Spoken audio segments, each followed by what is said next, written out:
لقاء الزمالك ودريمز الغاني هو العنوان الأبرز هذا الأسبوع. خطوة واحدة تفصل الفارس الأبيض عن نهائي الكونفدرالية. الفارس الأبيض يسعى للتتويج بالبطولة القارية. القائمة التي أعلنها جوزيه جوميز لمواجهة دريمز الغاني في إياب نصف نهائي الكونفدرالية تضم في حراسة المرمى محمد عواد ومعاذ علاء الدين وعبد الرحمن نفاد، وفي خط الدفاع عمر جابر وحمزة المثلوثي وحسام عبد المجيد ومصطفى الزناري وياسر حمد وأحمد فتوح، وفي خط الوسط نبيل عماد دونجا ومحمد شحاتة وأحمد حمدي وزياد كمال وترافيس موتيابا وإبراهيم انداي ومحمد عاطف وسيد عبد الله نيمار ومهاب ياسر ومحمود عبد الرازق شيكابالا ومصطفى شلبي وأحمد مصطفى زيزو. وفي خط الهجوم سيف الدين الجزيري وناصر منسي وسامسون أكينيولا. قائمة تحمل أحلام الملايين الذين ينتظرون تتويج الفارس الأبيض، ينتظرون حصاد الموسم الإفريقي بعد بداية لم تكن هي الأفضل، لكن الزمالك عاد سريعا للطريق الصحيح بعد الخسارة أمام أرتا سولار بثنائية. عاد الزمالك بريمونتادا خيالية، فاز برباعية وتأهل لدور المجموعات. وفي دور المجموعات ظهر الوجه الحقيقي للزمالك. تأهل الفارس الأبيض متصدرا لمجموعته والتقى مع فيوتشر في ربع النهائي.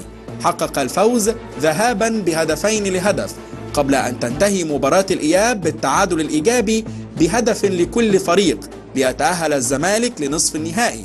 منذ خسارته أمام أرتا سولار في البداية لم يعرف الزمالك طعم الهزيمة بعدها في كل المباريات. مواجهة الذهاب انتهت بالتعادل السلبي، ومواجهة الأحد لن تقبل القسمة على 2. تاريخ الزمالك وذكرياته في البطولات الإفريقية يواجه طموح دريمز الغاني، والكل يدرك أنه لم يتبقى إلا خطوة على الحلم.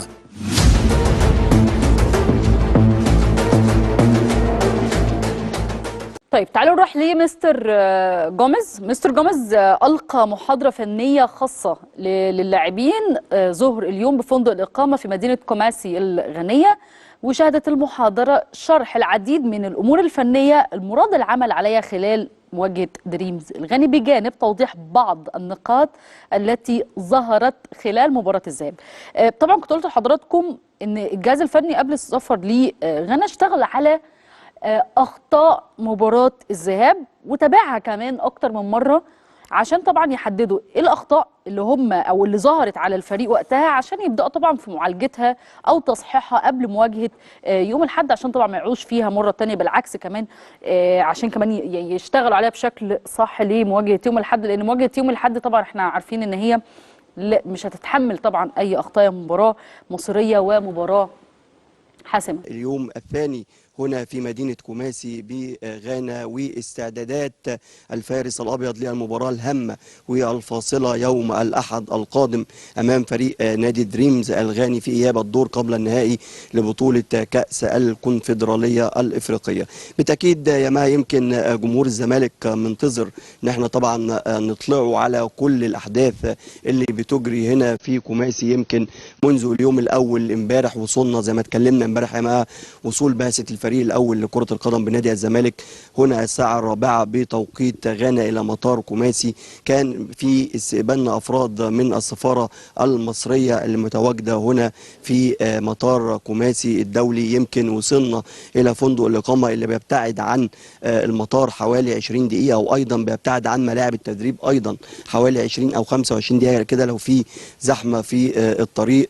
يمكن اليوم الثاني النهاردة كان اللاعبين تناولوا وجبة الفطار النهارده الساعة 8 صباحا، بعدها طبعا تناولوا وجبة الغداء الساعة 12:30 ظهرا، وبعدها قاموا بأداء صلاة الجمعة. ويمكن كان إمام كده صلاة الجمعة ليهم الكابتن مصطفى والدكتور مصطفى، الدكتور إحدى الدكاترة في الجهاز الطبي للفريق الأول لكرة القدم بنادي الزمالك. يمكن بعدها كان في محاضرة لمستر جوزيه جوميز مع اللاعبين والكابتن عبد الواحد السيد مدير الكرة، واللي اتكلموا عن ترتيبات اليوم اللي هيكون في طبعا يا مها تمرين للفريق الأول لكرة كرة القدم بنادي الزمالك الساعة 5 بتوقيت غانا هنا، و8 مساء بتوقيت مصر.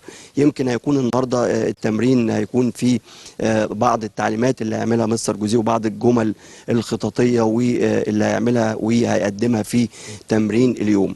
يمكن بيحضر في التمرين زي ما حضر امبارح كده بعض من الجالية المصرية اللي موجودة هنا في غانا. أيضا يمكن كانوا بيأزروا نادي الزمالك واتكلموا مع لاعبي نادي الزمالك وطلبوهم ب طبعا الرجوع او العوده الى مصر بتذكره الصعود ان شاء الله للدور النهائي من البطوله الافريقيه، بطوله كاس الكونفدراليه الافريقيه.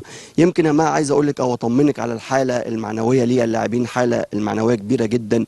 قائد الفريق كابتن محمود عبد الرازق شيكابالا، وطبعا كابتن عمر جابر وكابتن زيزو وكابتن فتوح دايما على اجتماعات مستمره مع اللاعبين، بيتكلموا معاهم طبعا عن اهميه اللقاء المصيري. ايضا عايز اطمنك على الحاله المعنويه او الحاله الصحيه للاعبين اللي كانوا غابوا عن اللقاء الاول زي كابتن زيزو، كابتن عمر جابر، كابتن فتوح، ان شاء الله هيكونوا متواجدين في اللقاء القادم طبعا حسب وجهه النظر الفنيه لمستر جوزيه جوميز. لو هنروح طبعا بعثه الفريق واللي متواجد معاه طبعا كابتن حسين لبيب كابتننا الكبير رئيس نادي الزمالك، واللي دايما بيؤازر اللاعبين وعلى اجتماعات مع اللاعبين. ايضا متواجد الدكتور عبد الله جورج المستشار المستشار لمجلس اداره نادي الزمالك، ومتواجد الكابتن احمد سليمان والكابتن او الدكتور حسام المندوب، اللي دايما على اجتماعات مع اللاعبين وما بيسيبوش الفريق ومعاهم كل لحظه بلحظه، سواء في الميران او في